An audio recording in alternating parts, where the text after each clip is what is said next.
Hey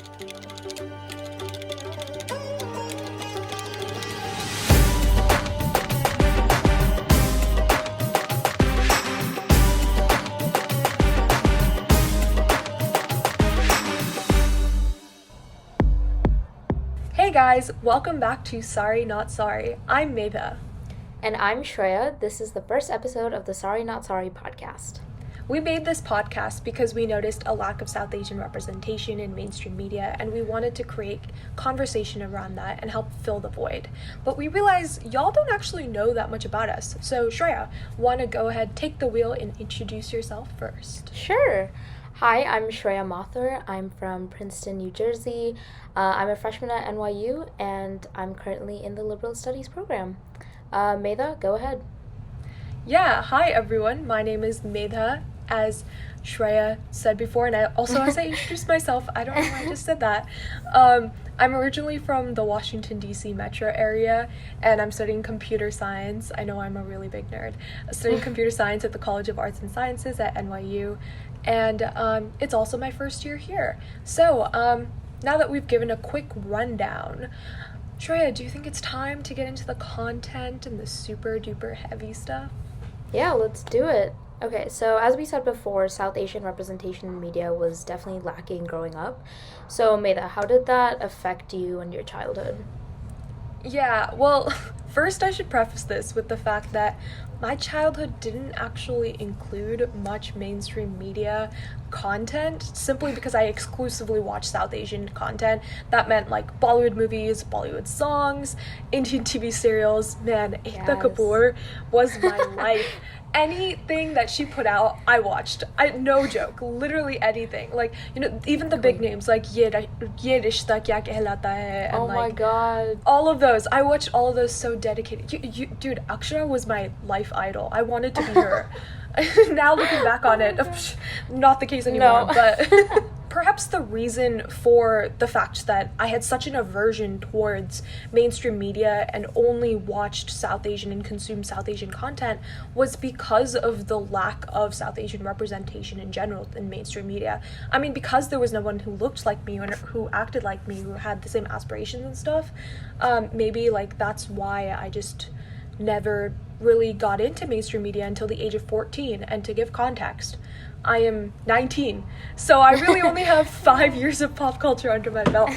Thinking back on it, one notable movie that I can remember watching even then, because it was such a staple for middle schoolers at the time, was Mean Girls. Specifically Kevin G's my God. representation, like Kevin Kevin Kapoor. G. Yeah, it's like a 2000 Babies thing. But my yeah, God. what are your thoughts on like how he was represented and stuff? Like the one thing I remember is his rap that he did. Oh my god. That was just so iconic. What a guy, what a man. But I know they like made him like a mathlete in the movie or whatever to kind of like play into the stereotype that he's like a brown guy in the US. Of course he's in the mathlete club or whatever. But I guess like one thing that I kind of admire is that they didn't like necessarily give him an accent so that he wouldn't like become like this token brown character who's like super brown or whatever, and he has like an accent and Yeah. strict parents, all that stuff. At least like his ethnicity wasn't used for laughs, and just so that they could Yeah. use stereotypes for his character. Yeah, I 100% agree. And I think like during that time period, that's also when The Big Bang Theory was pretty big. Honestly, I'm as I said before, I really haven't seen The Big Bang Theory or anything. I've just seen clips. But I think Raj from The Big Bang Theory, he was particularly known for his ethnicity and his smartness, and the fact that he was South Asian, and because he was smart as people would assume that he is, it was used for laughs. And I think like also, have you seen like Sweet Life of Zack and Cody? This is Yeah, just like a wait, tangent. Yeah, so remember Brenda Song's character, London Tipton? Yeah. And Maddie, Ashley Tisdale's character, Maddie? Right. Apparently, the director specifically made sure that the Asian person was playing a character who is not smart, and the white person was playing a character that was smart, and they did that in order to flip the script on racial stereotypes and to say that like your ethnicity and your race doesn't define your personality and who you are as an individual. Yeah. Right. Yeah. No, it was like super crazy, but yeah, that's just a tangent. But that's interesting. I remember reading that on Facebook or something, so unsure the validity of that sourcing. Right. But I mean, London, like, complete icon. Whatever they did with their character, amazing. Prindle, man. I got in the car, the first thing I said to my dad was, so show me the Prindle. Oh, Prindle. But speaking of Disney Channel, what are your thoughts on Jessie, and specifically Ravi, or Ravi's character? Of course, Ravi. Of course, yeah. Of course they didn't pronounce his name right. I know, okay, the one thing I remember about his character is that he had, like, a pet alligator or something, right? Like, that was his, like, Mrs. Kipling. Yes. I remember that about him. I don't know what it was. But, they did make sure that he had an accent, and was, like, a smart dude, like, genius, like, really, like, that model minority, like, fitting into that stereotype. Yeah. And I think you mentioned that he had to, like, practice the accent or something. You told me something about I was telling Shreya before, and I'll tell you guys now, your first time hearing this, Shreya, second time hearing this, that Karan Brar had a accent coach on set that taught him how to maintain a reliable or reasonable Indian accent throughout the entire time period. But the thing is, Karan Brar is from Washington State or something like that. I have no idea.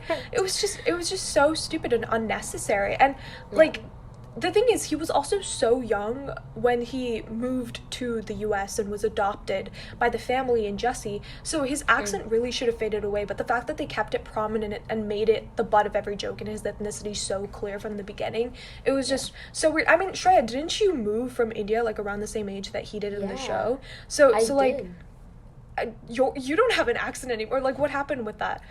I remember, like when I moved in, like, 8th grade, so I think I was around, like, 13, 14, like, around that, and I kind of had an accent when I was in India, and then when I moved, like, I guess it just kind of, like, faded away, and I remember, like, looking it up to see, like, you know, when does your accent kind of, like, fixate, and then it's, you know, just there for the rest of your life, and it's, like, around that age, so that doesn't really match with Ravi's character, because as you said, like, he was brought, like, from a really young age, so, like, how does he have the accent if he, like, basically grew up here?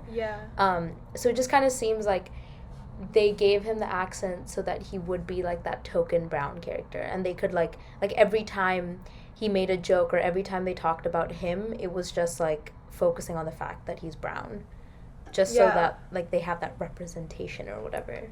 No, I totally agree with you. And, like, I mean, thinking back on it, looking at the bigger picture, I mean, it really negatively affected, and, like, because it was on Disney Channel. Jessie is a Disney Channel show, and the demographic for Disney Channel, the audience for Disney Channel is younger kids, and the fact that we also grew up watching Disney, and we watched them culturally, like, appropriate and stereotype someone who is from our own ethnicity, the negative impacts of that growing up must have been really huge, and something that we can't even, like, it's intangible almost, because we can't even fathom and distinguish what kind of ideas and ideology we developed from watching that.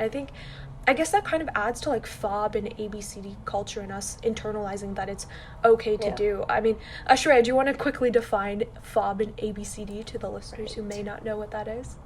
FOB is fresh off the boat, right? So there's FOB, and then ABCD is, I think it's American Born Confused Desi. Yeah, so we got FOB and ABCD.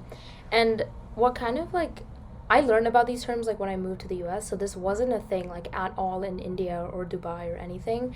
So I learned about that term when I first moved, and people would be like, oh, they're a FOB or something, and I'd be like, what does that even mean? And just to, like, add on, like, recently I hung out with a friend who I know from India, and I was talking to her, and I was just asking her, like, oh, is this guy a FOB? Is she a FOB or whatever? And she had no idea what I was talking about, and it just, like, hit me that, like, the terms FOB and ABCD is just such a, like, American thing. Like, people outside the US just don't use these terms.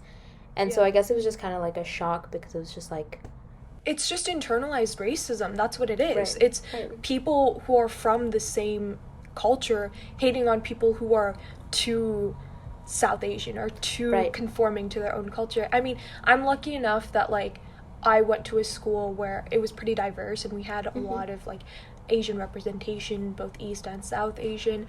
And so a lot of the people who I talked to, they thought it was really cool that I was really into my culture and exclusively consume South Asian content until the age Right. of 14.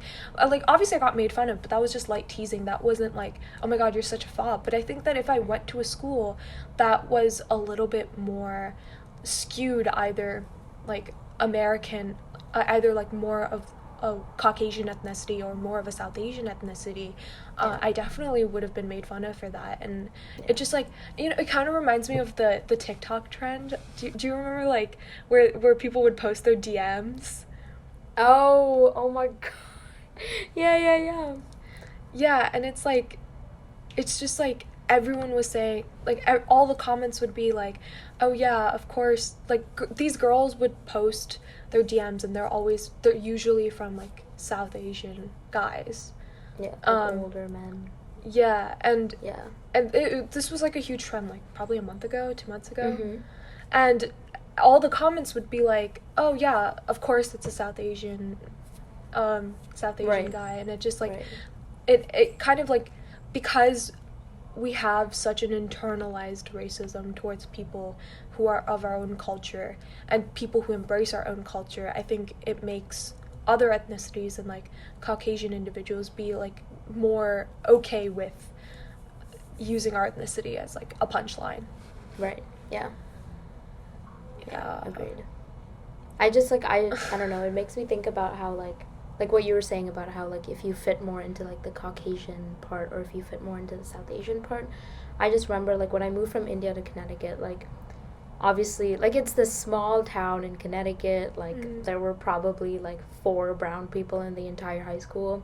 And I just remember like it was hard to like find other brown people who were like I guess like as cultured as me, and there's nothing wrong with that, like, you know, do whatever you want to do, like that makes sense, but it was just hard to find like other people who like enjoyed Bollywood music or like knew about movies and stuff like that. And then that just all changed when I moved to New Jersey. So shout out to New Jersey, just the entire state. Y'all are great. God. I was just like, you know, it was just nice to find people who actually like understood the culture and like were connected with it. But it makes sense. Like there's always just like it's just hard. Like people try to fit you in like one of these 2 categories. Yeah, I get that. And it's like you also get called like Oreos if you're white on the inside and brown on the outside. Right, and like coconut. Or coconut. Yeah. Yeah. It's just Yeah. It shouldn't be up to other people to determine whether or not you qualify as being Indian enough or American enough or South Right. Asian enough. Like, why do we want to put each other in boxes? And I was actually, this is like a total tangent, but I was reading a book that I have to read for my sociology class, and in that class, they were talking about how race is really the child of racism, not the father. And a lot of people get that concept wrong. And what they were explaining was, it's Between the World and Me, by the way, if anyone wants to read it. But what they were explaining was that people created the concept of race because they wanted to have a means to justify them classifying individuals and making them, and putting them into boxes, essentially. And it's like, what's up with the human need to want to Right. classify everyone and every single individual? And like label people, right? Yeah, exactly.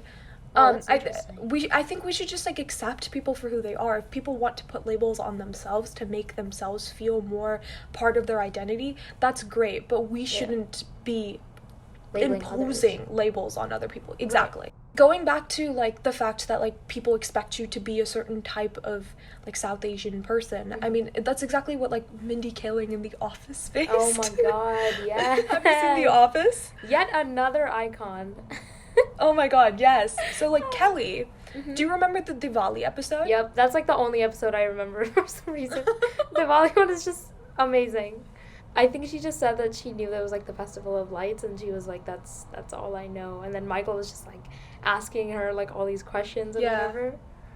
Genuinely, I think the only thing that Kelly in that scene knew was oh, we get to wear like lehengas and suits. Yeah. I mean, Kelly's a fashion queen. She's a Mhm. fashion icon. Of course she's gonna know about that. Yeah, of course she's gonna know about that. And honestly, like, oh my god, Yeah. lehengas, Lehenga, saris. right. I mean, the podcast is called Called Saree Not Sorry. Sorry for a reason. For a reason, because Yeah. we admire them so much. But man, wearing a sari is so hard though, but that's a different definitely- story. That's a whole other podcast. That's a whole other podcast, man. Zip up saris are the savior. Yes. Life savior. But yeah, no, it's just the fact that he expected her to know so much about Right. her own culture, and like Yeah. it was something that it was just a given. But it's like, I don't know, like if you go up to someone whose grandparents are from Scotland, do you think they'll know how to play the bagpipes? Right. Yeah. It just I don't know, it just, to me, it just there seems like there's a disconnect. I think it's like you can't expect people to fall into your stereotypes, Right, and of what you be think of them. convenient. Exactly. Agreed. Exactly. Yeah. Yeah, has that ever happened to you when someone has like asked you things about your culture, expecting you to be the expert on everything and know everything? I think like this has happened a lot in like history classes, and I'm sure that might have happened to you too. But like, Yeah, 100%. right, like I remember, I think it was like sophomore year, we were learning about like Hinduism or something, and this was in Connecticut, so I might have been like the only brown person in this class, and I think my teacher just like looked at me and he just started asking me questions about like Hindu gods, and I was like, I know like maybe 3, so I don't know how to help you there, but like, yeah, I mean, people just assume that you know everything about the culture. Like we were talking about like the Mahabharata or something, and I was like, I don't know, like I'm that's huge. Oh my like, god, I read the Mahabharata in sophomore year too. Oh, you did? Yeah. What are the odds? Literally, I remember like we were talking about that, and then kind of like like the god context and everything. I was like, I have no idea what you're talking I'm not gonna about. lie, I didn't read the Mahabharata because I knew that my teacher would just assume I knew everything. Yeah. And whatever I wrote down on a quiz paper, Yeah. I'm pretty sure he would just assume I was right and he was the one who understood it wrong. Yeah. So I just didn't read the book in class. And I think Nice. if my mom listens to this, I'm so sorry, but I promise I'm I listened sorry to you we're when you letting tell you me down, about it. but Yeah. It's your I brown just- daughter.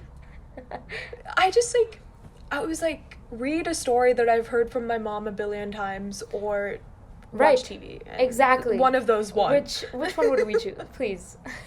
Please tell us. Yeah. But I yeah, mean, has that happened to you? Like, yeah, I mean that's happened to me so many times. Yeah. Literally in sophomore year too. Yeah. Like I remember I just, my teacher was like, Medha, I'm sure she can tell us more about Hinduism. And I think it was more just because of the fact that I really liked participating in history classes. History is one of my favorite subjects. Okay. And so I think that's So there's kind of that. the reason why she did that. I mean, my school was also like 70-80% Asian. Mhm. So I don't think it was Targeted. with racist connotations. Gotcha. But like, yeah, I mean, that did happen to me, but thinking back on it, I probably not the most qualified person to Right. give you any information Right. about the religion or about the culture. I mean, I know the basic information, but I'm sure a South Asian studies expert can be much more useful Much there. more helpful. The fact that the same thing happened to both of us, like, just I mean, it just goes to show. no. I think even within like my own school, I've had these conversations with people Yeah. in high school who also went through the same thing. Yeah. But like, have you ever encountered people who genuinely just don't know anything about South Asia? Oh my god. Literally, I remember 8th grade again when I moved from India. This was probably like a month in, so I was like very new to like American culture, like I had an accent, all that stuff. And this girl asked me like where I came from, so I told her, you know, like I came from India and specifically Mumbai. And she was like, "Oh, isn't India like in Europe or something?" And I was Oh my like, God. "Queen, no." And like I thought she was joking. Like I thought this was a joke, so I laughed it off. I was like, "Oh yeah, funny. Good one." And she was like being so serious. I was like, like, are you being for real right now? Because in India, like in 6th grade, they make you take like geography so that you know like where everything is located. So I remember like we had to take like a full like map tests, like the world map tests. So we had to know where everything was located. And so I thought that was like a thing everywhere. Like everyone kind of knows where countries are, the difference between cities and countries. Because I told her, I was like, I lived in Dubai before that, and like I was just generalizing because I wasn't really sure if people would know that UAE is like a country and like Dubai is a city in it. But I was like, yeah, I came from Dubai like before India. And then she was like, oh, Dubai's in India, right? And I was like, no. Oh like, my not God. not even close, man. Like not even close. I feel like people just think like UAE, they look brown. Let's just put them in India. Just put them all in India. And the entire South Asian part is just India. No other countries. Oh my God. I mean, it is the Indian subcontinent, but the UAE isn't even part of the Indian subcontinent, I believe. So I was like, where did you even get that from? Oh my God. But I remember telling my parents at dinner that night, and I was like, can you believe this actually happened? And they were just like laughing about it, and I was like, I guess this is how it's gonna be. Well, let me tell you, the American education system, especially in terms of geography, is not as good as the Indian education system. I'm not gonna lie, like anything I know about world history, I either know from like my own initiative and like being part of like debate teams and stuff, or from taking my world history classes like on my own because I wanted to, and because, as I said before, I really enjoy the history class.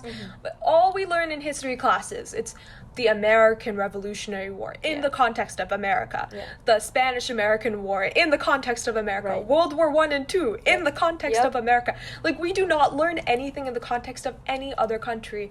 I've been lucky enough to have some teachers who would be like, yeah, we're not going to take a Caucasian perspective, we're going to take an Asian perspective on this. And like, that was really nice to be able to hear like more about like Confucianism and like how those views could change like how they view like wars and stuff like that, like specifically for East Asia. But like in every other class, and like 90% of all of my education in the US, it's all been, how can we look at this topic, make America look good, and view it in the context of white people? Right. And that's what we did. And It was just learned. yeah, it was really awful. So, I mean, just be thankful that you came from a background that actually taught you stuff. But like, obviously, no hate to American schools. I'm very thankful and grateful for NYU. Please do not please do not pull me from the school. I seriously need this higher education. I need to Please live. don't kick us out. We're very Please don't grateful to kick be me out. here and paying all this money. Please. Yeah, so South Asian representation in the status quo. Yes. What are your thoughts? Like how it's been changed from like early 2000s to now in the 2010s, and oh no, we're in the 2020s now. Yeah. The roaring 20s. Bro. Well, not exactly roaring, but just hit us. Well, one thing I remember is Cece in New Girl.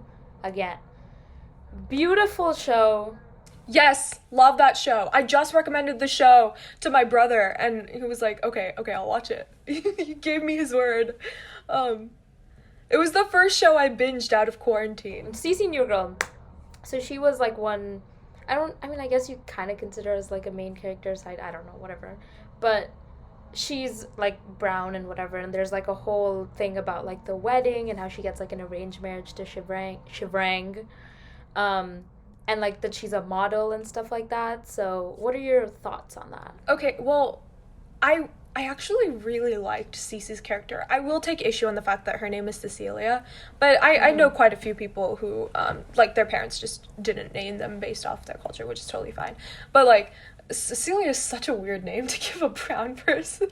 I like, yeah, she wasn't a main character, and that obviously wasn't great, but the fact that they made her a girl who was just part of the show and didn't make her ethnicity a punchline or the butt of any joke. It was just something that only came up literally when she was having an arranged marriage to Shivrang, and it was literally just because of like those were the times when her ethnicity came up, or like when she was getting married to Schmidt, like how they were going to plan the wedding in the context of that, and when she was telling Jess, oh sorry, we don't have maid of honors in Indian culture. Like I think that was a really great point to make, because Jess made like a whole big deal about how she wasn't asked to be a maid of honor, but Cece was like, oh, I didn't even think about this because it's not part of my culture. And then it showed like the cultural disconnect and the fact that, you know, a lot of times Caucasian people specifically don't realize that our marriage customs and our customs in general just don't necessarily reflect the same as theirs,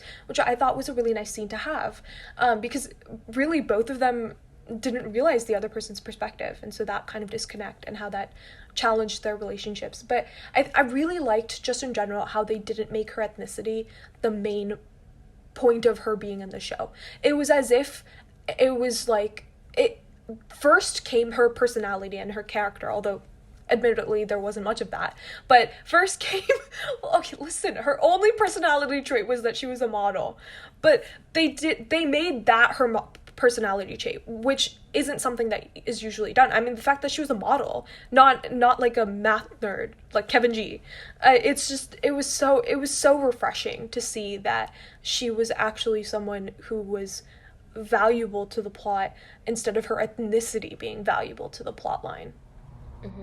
Agreed. And like I think they also made it so that she like dropped out of high school or something, right? Or like she didn't finish high school or something, so they didn't like make her seem like that model minority was like, oh, like top of her class and everything, like went to college and everything. So yeah, I like agree that I like how they made her like a model, like not the smartest person, which is totally fine. And then I kind of like when they started planning the wedding and everything, like I liked how they had like a little snippets of like how arranged marriage works, like how everything works in our culture, and it was pretty accurate. Like, you know, inviting like the relatives from India to help plan the wedding, and like the two families getting along and like planning stuff together, like that was pretty accurate. Yeah, and like she first met like the guy's relatives and then met the guy if they liked her. I feel that. Another show where I mean it broke a lot of like stereotypes and boundaries, like Never Have I Ever, specifically like Maitri Ramakrishnan's, or Devi, Maitri Ramakrishnan's character Devi in Never Have I Ever, and like I think there was a lot of backlash and debate about her accuracy as a brown person, and stuff like that. I remember like just kind of researching to see what the backlash was about. But I think a lot of the backlash was on Kamala, I think that was her name, right? Like the cousin or whatever, right, who was like studying or like finishing her degree or whatever, and like she was kind of she kind of represents like a different culture, if that makes sense. Like she had an accent, right? Like she came from like a different experience. India, yeah, exactly. So like people were kind of, I guess, upset by the fact that like she had an accent, like she was getting like proposals and like for an arranged marriage, and how she was like dishonoring her family by dating an East Asian guy. Yeah. And like all of that stuff. I think that was like the main, like a good amount of backlash was on her character specifically. Honestly, but, yeah. I'm gonna disagree with the backlash, because I think that me too. I think that Never Have I Ever did a good job of, well, first, it was the first time that there was a South Asian person who was the main character, and it was about like a South Asian family, which I really appreciated. But I think that everyone has different experiences when they come to the US. You and I had completely different experiences. I mean, you came here when you were 13, 14. I was born in Portland, Oregon. Like, we have so many different experiences, and I don't think that Never Have I Ever was made to make everyone happy or resonate with every single South Asian person's experiences. It was made to give an example of one or two experiences, and at the end of the day, it's ultimately impossible to make everyone happy. But the fact that they were able to take the step forward and be able to normalize showing South Asian people on the show, that was the more important part of it. Alright, so we've covered like all of the aspects in social media. So you can find our episodes on Apple Podcasts and Spotify and SoundCloud. And for updates on our episodes and when they come out, you can find us on TikTok, Instagram, and YouTube. And our handle is Saree Not Sorry Podcast. And if you're someone who likes listening to things on the radio and you're a little bit old school, be sure to tune in on Wednesdays on WNYU's 89.1 FM. That's right, we're on the radio waves. Yes. All right. Woo! All right. Thanks for Have a great listening, day. everyone. Bye, guys.